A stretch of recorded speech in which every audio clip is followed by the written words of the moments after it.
Welcome back. You're watching the ET Money Show, and it is time for the Travel Thursday segment. This is something that a lot of people look forward to, myself included, because it gives me the opportunity of speaking about a new place to visit, something to put on my bucket list.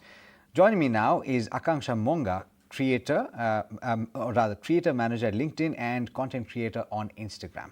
Thank you so much, Akanksha, for taking the time. You've shortlisted this next place, and it is right here.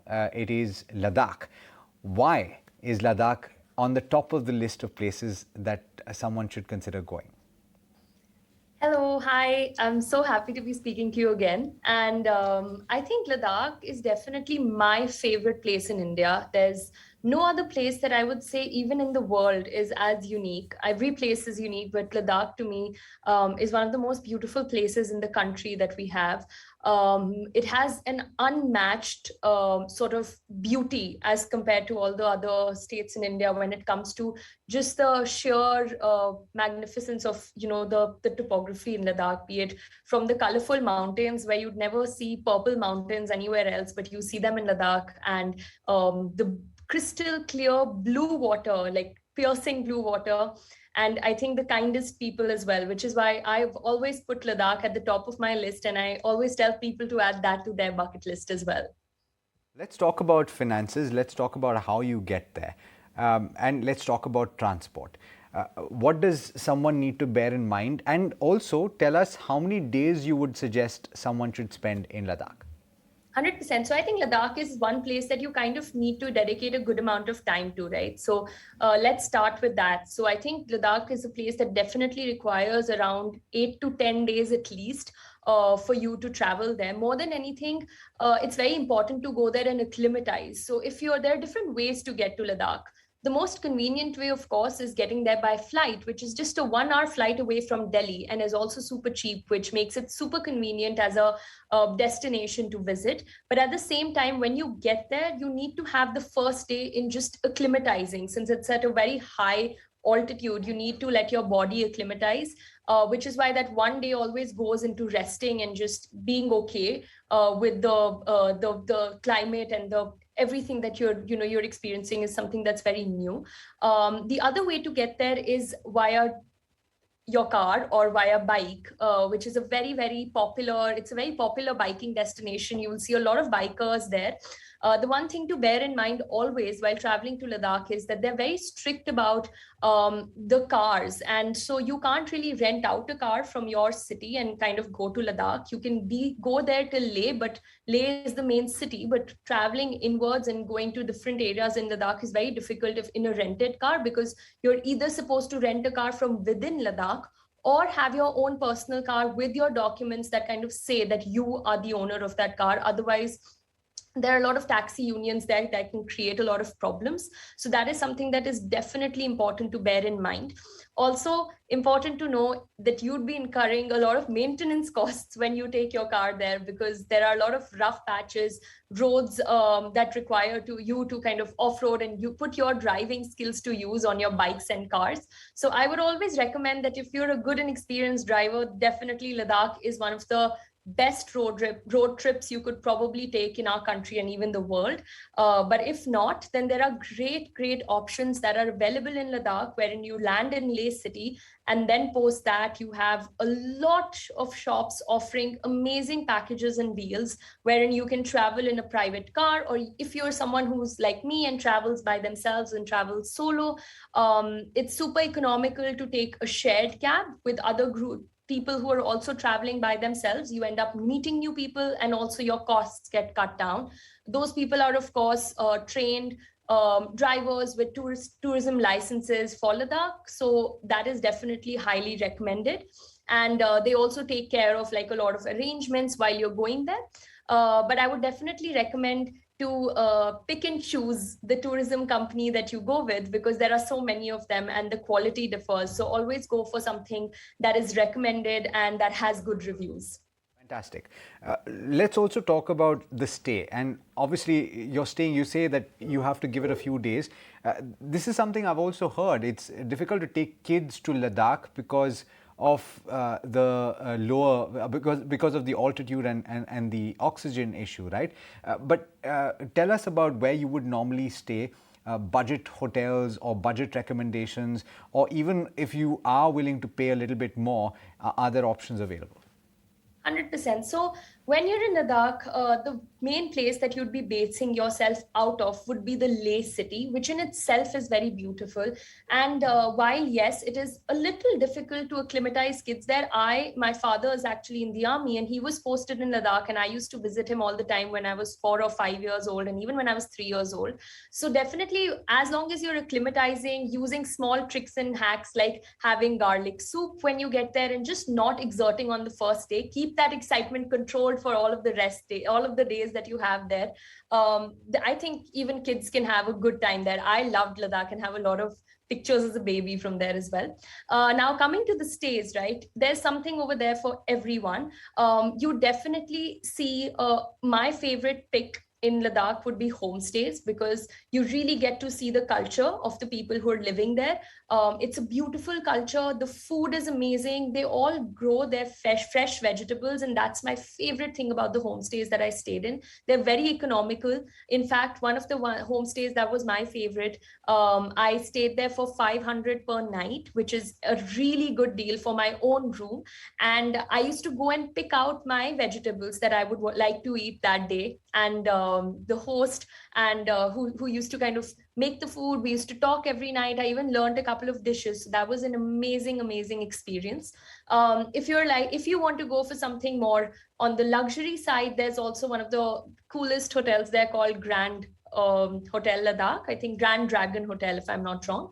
And that's a great luxury hotel to explore as well. All of these are in Leh city. So how you travel in Ladakh is you base yourself out of there and then take day trips or a 1 day trip to be it Pangong So, or you're going towards Somoriri. These are different lakes in Ladakh that you can experience. And everyone's seen Three Idiots, so everyone knows the incredible lakes, the blue lakes that I'm talking about. And those are things that you can explore when you're going for day trips. The other place that you can visit and stay at is Nubra Valley, which is actually at a lesser altitude than Leh city, and again very comfortable. They also have great stays there in apple orchards, and they are beautiful. Those are slightly on the higher end, I would say, but you also have homestays there to pick out of. And some of the food pictures that you've sent us actually mouth-watering, right? Because it's just evoking so many memories of things that I've had as well. But give us a sense of how much you would have to budget for, because you've told us a little bit about how much you spend. 500 a day is not very much. Give us a sense of how much you would have to spend over the course of a vacation in Ladakh, and what are the activities that would cost money? What are the activities that you absolutely should do, Akanksha? 100%. So I would say when you're budgeting for Ladakh, there are a couple of things. So obviously the stay comes in. The food again is actually very economical, much cheaper than what you'd find in the cities. And you've got a lot of local food in the Leh market. And as you go further and further in, Maggie always comes to the rescue. But my favorite food over there is definitely a plate of thentuk, which is a very yummy dish, Tibetan dish. And when it comes to budgeting for the day trips, right, that's where things can get a little bit expensive. So it's very important to budget there. Ladakh is huge. So when you're going for a trip, I would always recommend focusing your energies on one side of it. So maybe when you're doing Ladakh, do Nubra Valley, do Pangong So, do Somoriri, and maybe not go towards the Kargil side and leave that for the next time you go there, because that's a completely different side and will shoot up the costs massively, since it's quite far away from Leh city, and that would lead you to hiring a car and going there. And like I mentioned, the roads after a point, I mean, at such a high altitude cannot be perfect. So the cars also become a little bit expensive since they need to maintain their cars. So that's where I think costs shoot up a little. So those are the kind of things that you need to keep in mind while budgeting for your trip, because those day trips cost anywhere from 2,500 to 9,000, depending on how far do you want to go and how much time do you want to spend there. But I would say the shorter day trips around Leh city, if you take them, would start from around 2,000 in a car, and you do a day trip around Leh to begin with. Once you've acclimatized, the second day you move towards Pangong So, stay there, do a circuit. So you go to Pangong So, and then maybe you come back from Somoriri, which is again a beautiful lake, and you cross those colorful mountains in Chumathang while coming back. And yeah, so I think that is how I would recommend budgeting for the trip. And definitely relying more on the local food, because that's what would really take your costs down. Okay. Also, this is high up north, and of course, one has to be mindful of the weather as well. So, what is the best time to go? And basically, what else would you have in terms of recommendations people should bear in mind before they decide to make the trip? 100%. So, I mean, Ladakh is one destination that people actually start with. Like nowadays, have been visiting all year round, but it can get quite uncomfortable in the winters because they have very, very extreme winters there. I remember our pipes used to freeze sometimes, and we wouldn't have water and would have to boil everything around us. But when it comes to the best time to visit there, especially from a tourism perspective, I think starting May is a good time, which is when which is why you should use this month as April to kind of plan your trips and see how you can make that happen. So May, June, July, August are the good months to visit Ladakh. You can also start witnessing a little bit of autumn, which is incredible in Ladakh. If you want to witness the autumn that we actually think is only found on the streets of London, can actually be witnessed here as well. And the different shades of orange and brown, those come during the end of the year. So be it like August, September time. The other thing to bear in mind is definitely about the weather, right? So while we feel like Ladakh's super cold, you might end up only carrying clothes that are super heavy and then feel uncomfortable there, because you need to realize that as the altitude goes higher, the sun also gets very, very strong. So during the day, sometimes the sun is extremely strong, and you would require to have a couple of light shirts, t-shirts that you need to pack in with you. So do that, and always carry obviously big heavy jacket as well to keep you warm.